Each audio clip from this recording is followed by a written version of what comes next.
Fantasy drafts are literally here. You're going to need some sleeper picks to put your team over the edge. And I got some great picks, some steals, and even some completely slept on players you're not going to want to miss out on today's action packed episode of Locked On Fantasy Baseball.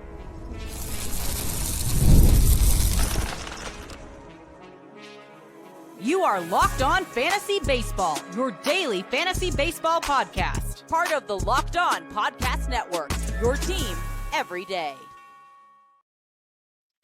Hello, fantasy baseball fanatics, and welcome to the Locked On Fantasy Baseball podcast, brought to you by the Locked On Podcast Network, your team every day.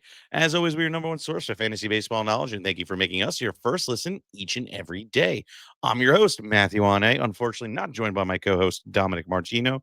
You can find me on X, Twitter, whatever you call it, at Matthew_Ane. If you're watching on YouTube, please click the bell below and subscribe to the channel and give you a notification every time we drop a new episode. Also, please leave us a 5-star rating and review on Apple or Spotify, or wherever you may listen. It really helps out the show. Now, we got a really good episode for you today. And by me, it's the Matt Show today. And you know what? This is my favorite kind of episode. Let's get a good bunch of guys that, really aren't being drafted highly, that are probably being slept on or overlooked, and have a really good price that's worth taking a scratch off on. None of these guys are guaranteed, right? Like, I look at these guys and I go, I got to just pretty much pick my scratch off and hopefully I win. So these are the guys that Dom and I pretty much pegged out that we feel have the possibility to have the most volatile finish. Either they can finish exactly where their ADP is and they're completely irrelevant and they're being dropped after week 1 or 2, or they provide some value early for a little bit of time, or they perform all season long. There's a lot of ups and downs with these guys coming up, but I'm telling you, I got a wide range of guys going in, you know, late 100s all the way up to like pick 600. And you're not going to believe some of these names, some names you haven't heard in a very long time. I'm excited to talk about them all. So let's get into it. So our first name is last year's disappointment, Bryson Stott. Bryson Stott, unfortunately, just did not live up to all the expectations we had of him last year. Even though I feel like there was a couple things that got in his way, but let's talk about it, right? 506 at bats, 65 runs, 19 doubles, 2 triples, 11 bombs, 57 ribs, 32 stolen bases, and 53 walks and 93 strikeouts with a batting average of 245. Obviously, him coming out of the season before, you would have expected a lot more from him, maybe a step forward, etc. But unfortunately, never came to fruition. And a lot of a lot of us in the community kind of wondered why. Well, something that we all kind of forgot about was Bryson Stott actually got hurt in the beginning of the season, and he injured a nerve in his right elbow during a swing in late May, and that pretty much like hampered him all season long. After that, it was completely hyperextended, and his elbow was just constantly just not great after that point, and that I think really tempered down and really killed any expectation and hope that we had for him. But unfortunately, he was going high enough where you pretty much just bet your whole season at that position. So you're pretty much stuck with him. But the 32 stolen bases really wasn't bad. The 248 batting average, obviously you would prefer what he did year before at batting 248, batting 280. But, you know, at least the plate discipline would got better, 53 walks, 93 strikeouts versus the year before, 39 walks to 100 strikeouts. He, made improvements and gains in that. And quite honestly, I think that this year is going to be the year he actually does it. We are just all year too early, and the injury really put a damper on what we could have seen out of him. Because in 2023, he really did show a lot of positive signs. He was getting, you know, making good contact, had a good launch angle.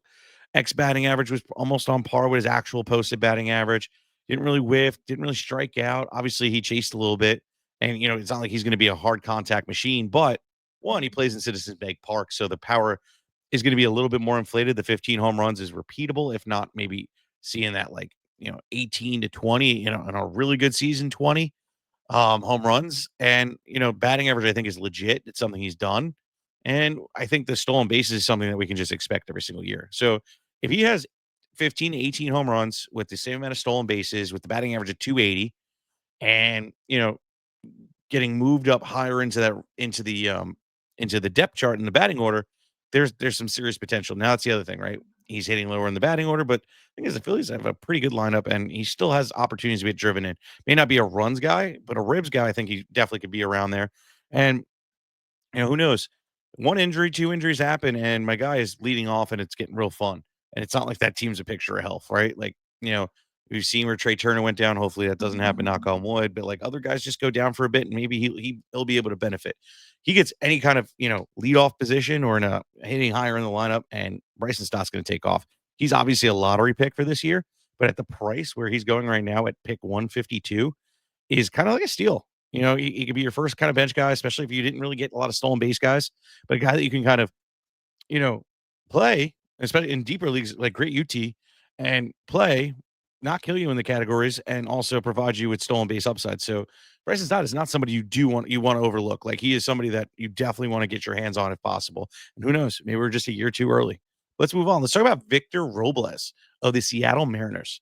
He's an interesting one. I truly am kind of intrigued going off the board at pick 208. And if you weren't aware of what he did last year, it's actually pretty interesting. He didn't play a full season, obviously. Um, you know, 254 at bats in the bigs, 44 runs, 20 doubles, 4 bombs, 28 ribs, 34 stolen bases. Again, 34 stolen bases and 254 at bats. And he batted a lovely 307.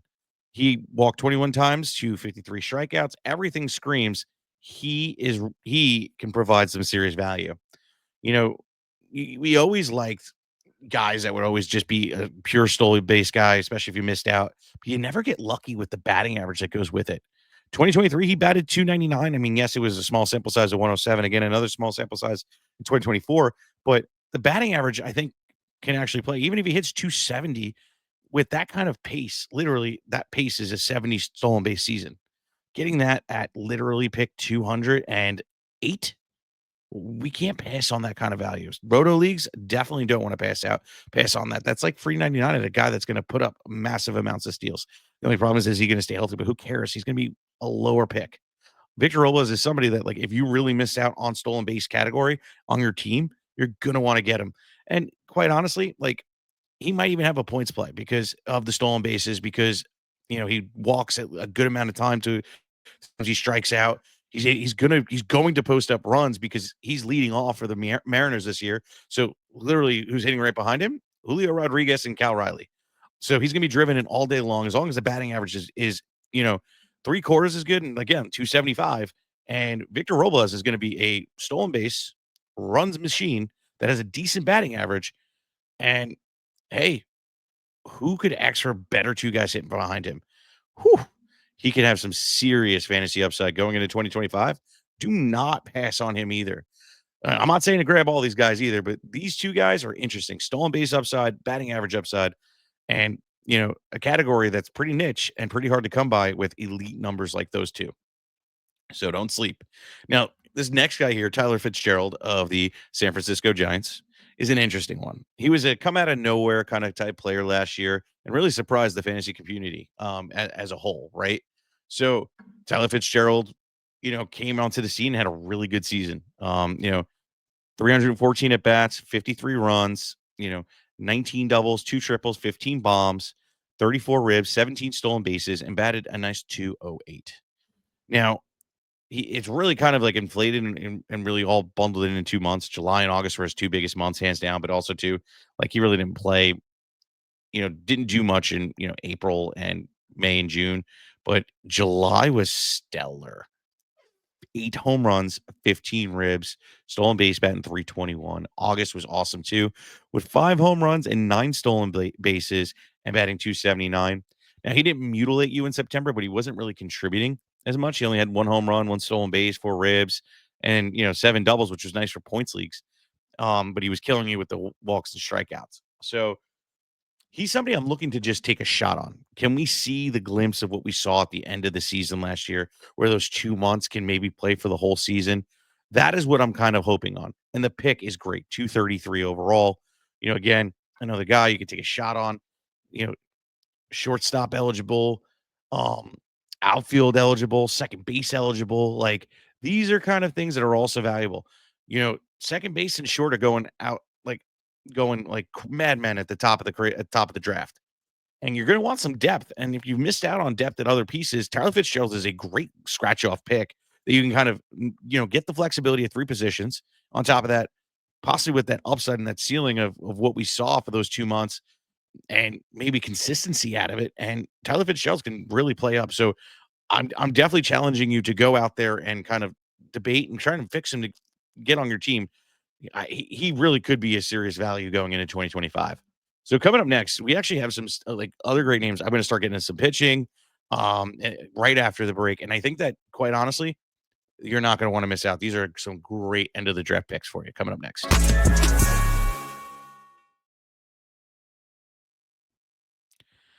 Get the supplies you need from the site that's made for skilled trades. Supply House. Whether you're in plumbing, HVAC, or electrical work, Supply House is a reliable way to order products online. Their easy to use website is packed with helpful resources and the latest product info to help you get the job done right. Plus, with a complete inventory of over 200,000 parts from over 400 top brands, you'll find exactly what you need delivered fast from coast to coast. Need help with an order? Supply House offers expert support and industry leading service. So you'll always talk to a real person, which is huge.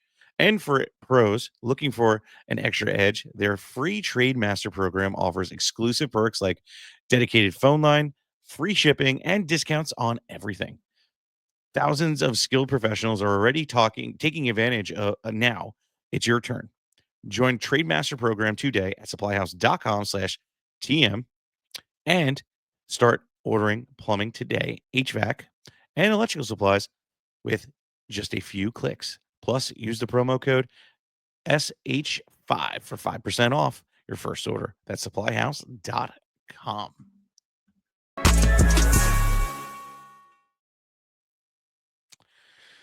Yeah. Look, you want an edge on the league outside of just, listening to us for 30 minutes? There's a lot more we offer than just in this 30-minute podcast. We talk about our rankings, we say where we have some guys, but if you really want to see what our rankings are and you're a big fan of the show and you take what we say to heart, you're going to want our rankings. And the only way to do that is get on the subtext, become a member of the Diamond Club. Look, links in the description below. And on top of that, if you want a shot at being in the listener league, you're going to want to join there. And that automatically gets you an entry in. So you're going to have a shot at getting in. We're going to be announcing that probably about 2 weeks for the first round. And then, next week after that, because then we got a draft. So we're pressed for time, but everybody's got to get in there. So join Subtext now, win your leagues with our rankings, and get a shot at being in a listener league. And if you want a little additional entries, share every post we post on all our platforms, and every single one you do, I'll also give you an extra what do you call it, entry. So check us out on there. All right, let's get back into it. So I promised you some pitching, and I got one for you. Bowden Francis, one of Dom's favorite sleeper picks of the year. This is one of his guys. Also was Victor Robles.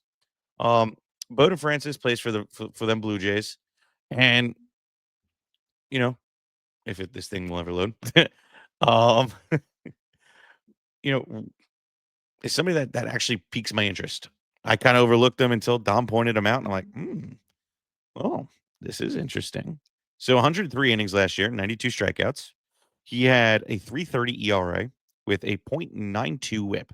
Now, yes, the FIP was sitting at 4.36, but I still think there's another level. Dude's, been fairly good when he's been out. Year before in 23, where he's pretty much got his first true chance in the bigs at 36 innings. He had 35 strikeouts. He had an ERA of 173, and then a .82 WHIP. Like, you can't ask for more.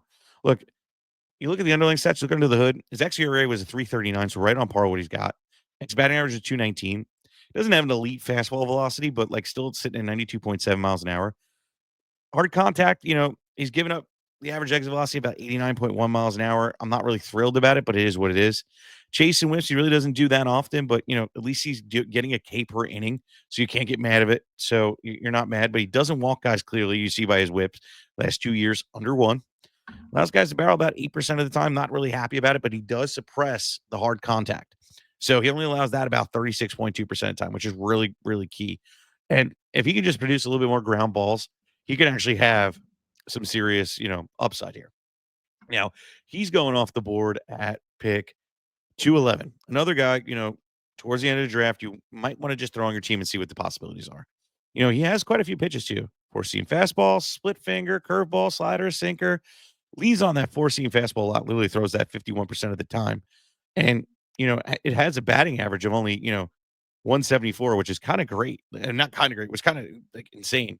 Even the X batting average is 215. Then he mixes in that split finger for about 18% of the time. That has a batting average of 169 last year and an X batting average of 190. Curveball got hit a little bit, but he only throws that about 18% of the time as well. But hopefully he kind of mixes that out of it a little bit and starts throwing his slider a little bit more. Throw that only 10% of the time, but that had a batting average only 222. So he has some successful pitchers. Maybe get rid of the curveball, and we're going to see a little bit more out of that. Bowden Francis is definitely a nice pick to have.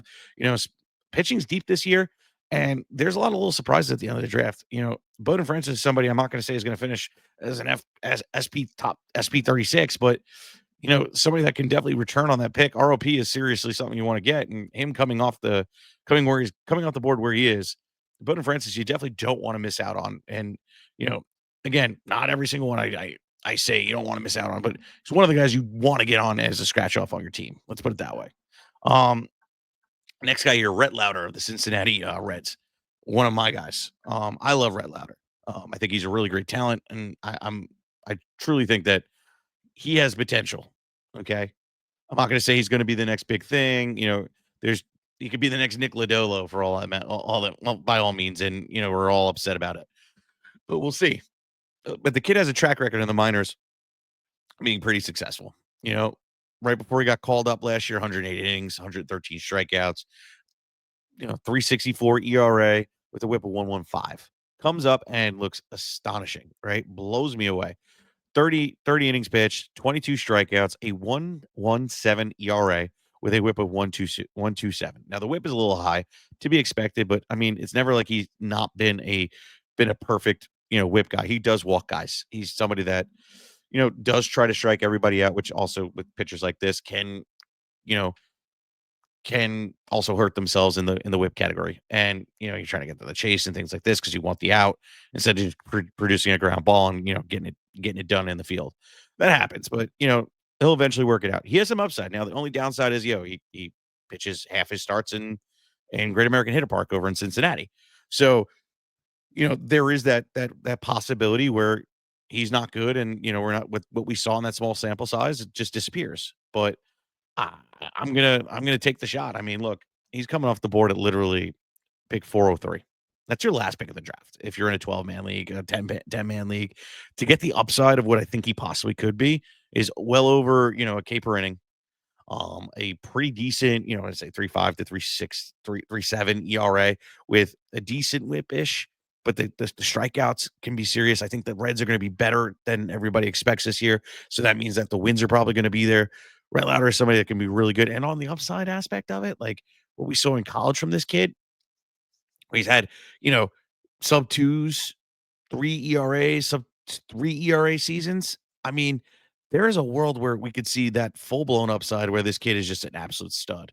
You know, I don't think his ERA will ever be a sub 3 ERA, but it could get into the low threes, and that's a big difference.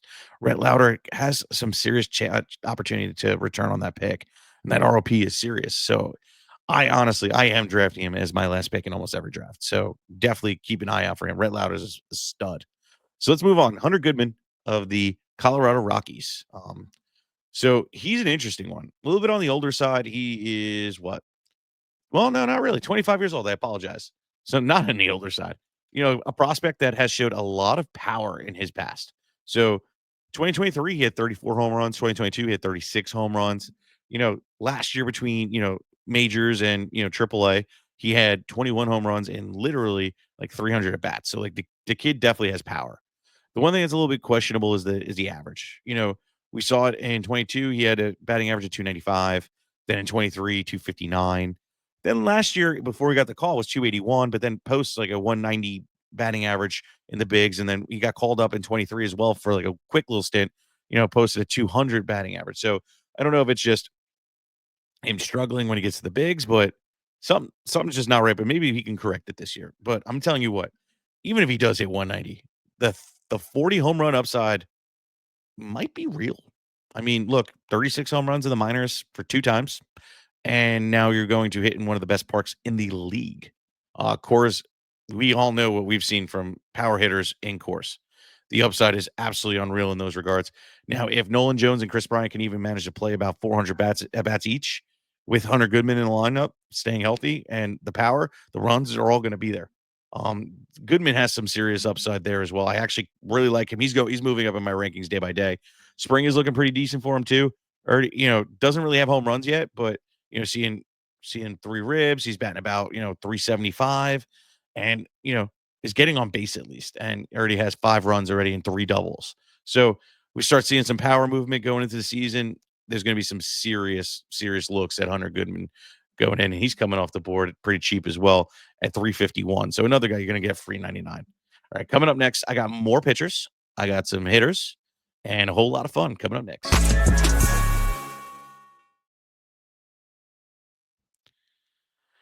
And March Madness is here, and FanDuel is giving you the chance to get in on the action like never before. Right now, new customers can bet $200 in bonus bet. Can bet can get $200 in bonus bets when you place your first $5 bet that wins. That's $200 extra bucks to use towards everything from buzzer beaters to Cinderella stories and even more, cutting down the nets. Pick my favorite team. I've got my eye on a few underdogs this year, and FanDuel makes it easy to get back with them on the spreads, totals, games, and props. Staying in the action with the tournament, games happen almost every day, and there's always something exciting to be on. And it's easy and fast, right? The FanDuel app is simple and easy to use, and when I win, I get paid instantly. No waiting around. So visit FanDuel.com and get in on college hoops action and tournament long. And guys, look, I'm going to give you a little insight. I'm a Duke guy. I love Duke. I'm betting on Duke to win a lot of games. Maybe not the whole thing, but they're going to go far. Really good squad there, and I wouldn't be surprised. So I'm taking them in the over every single time.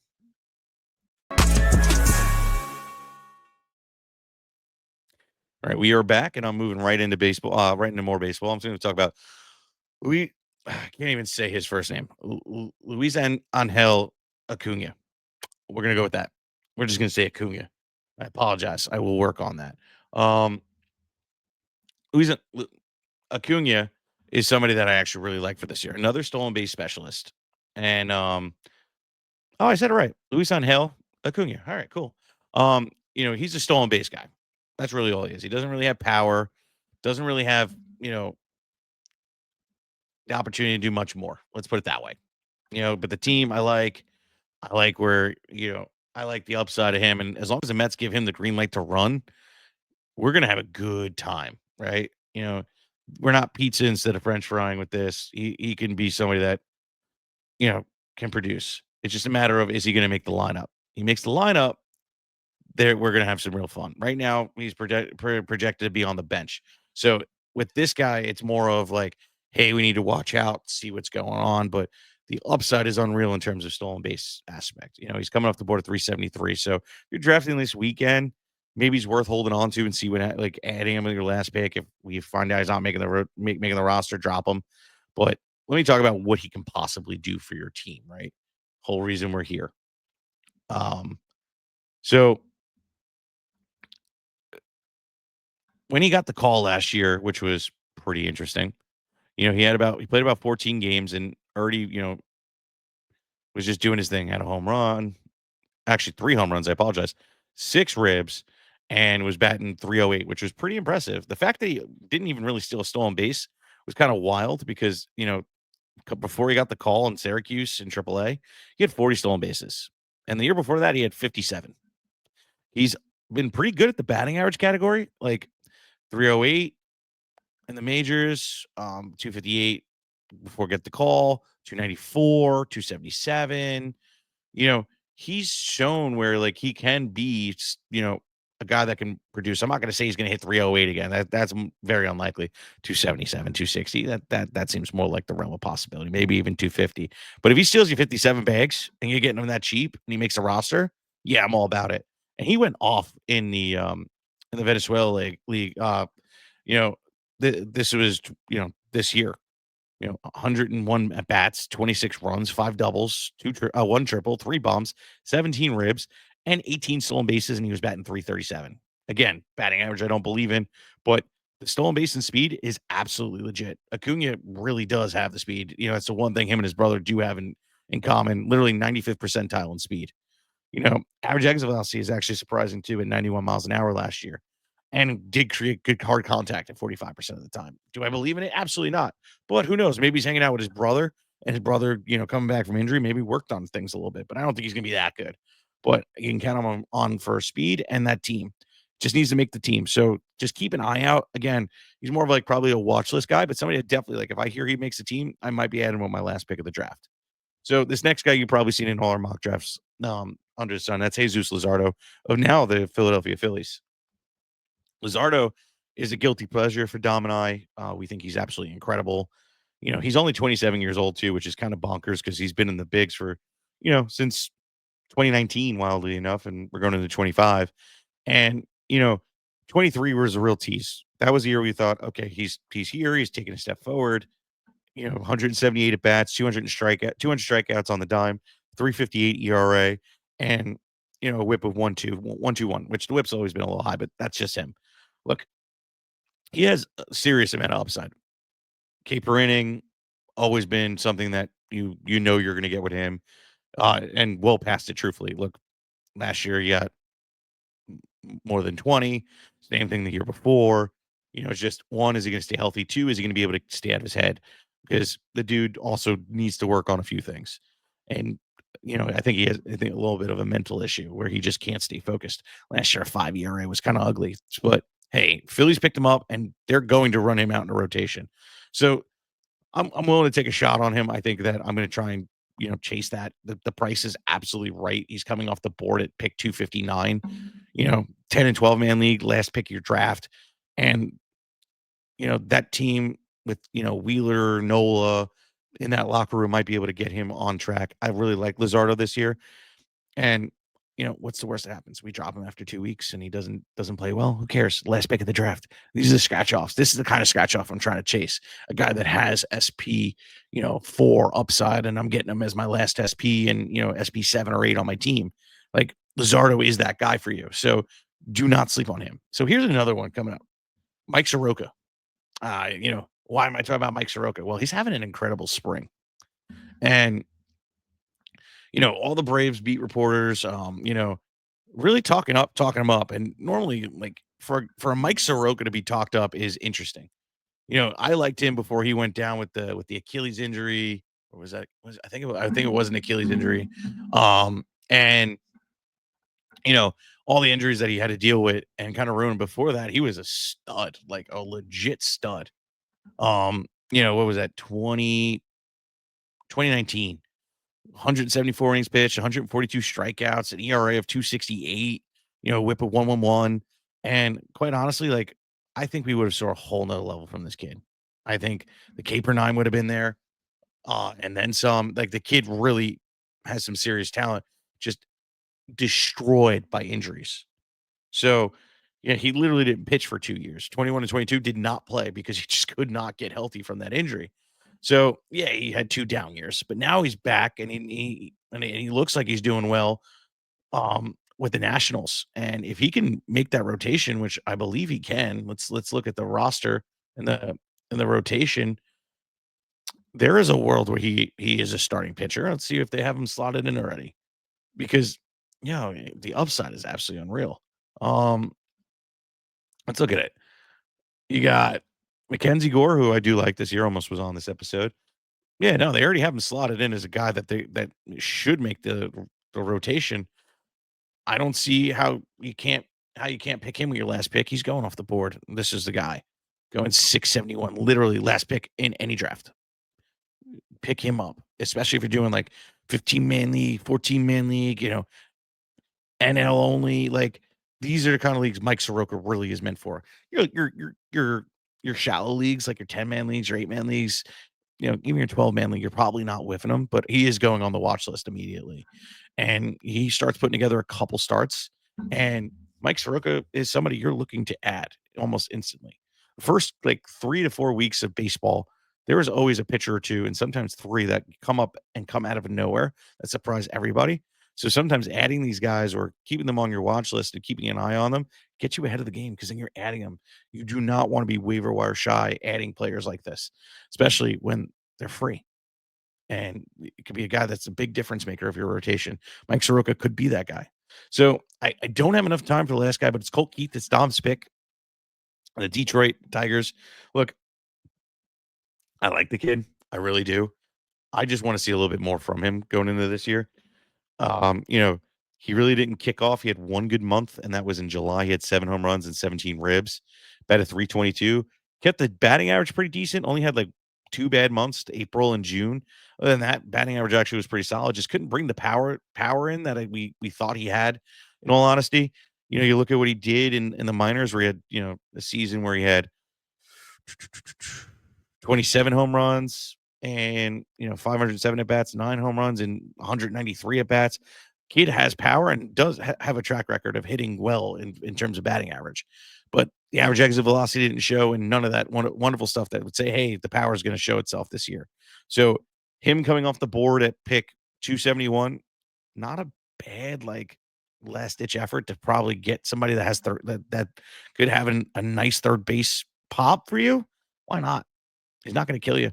Add him, see what happens. If he's sucking after the first 2 weeks, drop him like he's hot. Who cares? He's somebody we don't care about all that much, especially at the price. But guys, thank you so much for being here and hanging out with me. So, do me a favor, please like, subscribe, comment, review. I really hope you enjoyed the show. If you did, please leave that in the review section. If you're new, welcome, and hit the subscribe button everywhere you are so you get a new episode. Get our notifications every time we do drop a new episode. And when you're done, check out our boy Sully over at Locked On MLB for great coverage of real baseball. And if you want to shout that listener league, check us out on Subtext and become a member there. Links in the description below. Have a great rest of your day, guys. Peace.